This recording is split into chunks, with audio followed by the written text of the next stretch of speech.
Hello YouTube, this is Jesse with J.FINESSE Flights, and today I'm going to do a little how-to video on a balance board.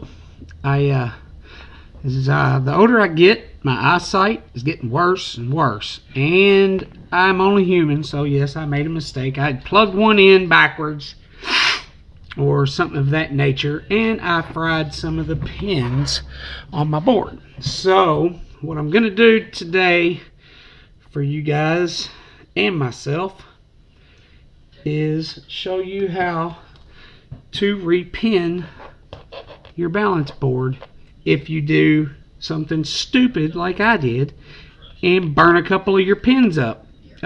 What I've got here is a kit. I got this off of Banggood. It's just a one of these pin kits to do servo leads and so forth, but it's got a whole bunch of these pins in it and all the good stuff there. So what we're going to do is we take a pair of tweezers or something, or pliers, not tweezers, pliers of course, and just pull one out, okay? And the ends both look the same, nothing different really about the ends of it. So anyway, you find out which one is missing a pin, which on my board, this one's missing one. I just replaced that one. So now I'm going to do this one. And I've replaced that one also. So we're going to find which one it is. I've already tinned it up. Get our board sitting a little better. I have to, because of my XT60s, I have to place something underneath it here to keep it from tipping down. You have a hard time if it's tipping down. And make sure I'm in shot here.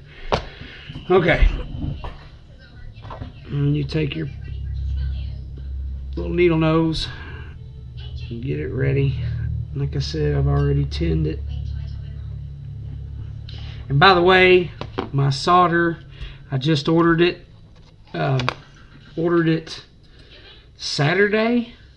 No, I ordered it Friday, and it came today. Today is Monday, and it is 6337 solder. That is rosin core. There's only two types of flux. There's an acid flux and a rosin flux. Acid flux obviously is for plumbing, and you don't want to use it on electrical components at all. Only a rosin core. Like I said, there's basically two types of flux that comes in your solder, rosin and acid. So this is rosin core. But I got it off of watching Joshua Bardwell's video, and it is nice. I'm loving it because I've got El Cheapy soldering iron off of Banggood. It's like $6. It's cheap. It doesn't really get super hot, nor is it adjustable. Okay, we're just going to tin that up. Find our pin. Like I said, grab it with said pliers. And these pins are a little long, so you do want some hanging out. You can just come back later like this, snip it off. But you want to grab it kind of low so that you don't bury it too far in. Okay, these like a breadboard. It has a hole in it, and you just hold your iron,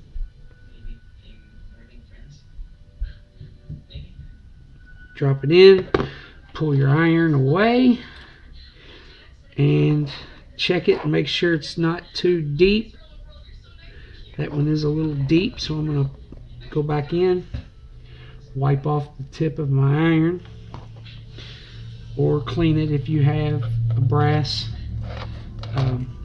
pad. That's copper. I just got that from the dollar store. So what I'm going to do is pull this out. That's my daughter. Y'all have to excuse my kids back there. She's 4. My little buddy. But yeah, bam, there you go. That's the pin right there that we just replaced. So it's that simple. If you have any that are burnt or gone, missing, like that, you just find it, flip it over. If you have any you want to replace that look a little, you know, shoddy or whatever, you can do it. Use this method.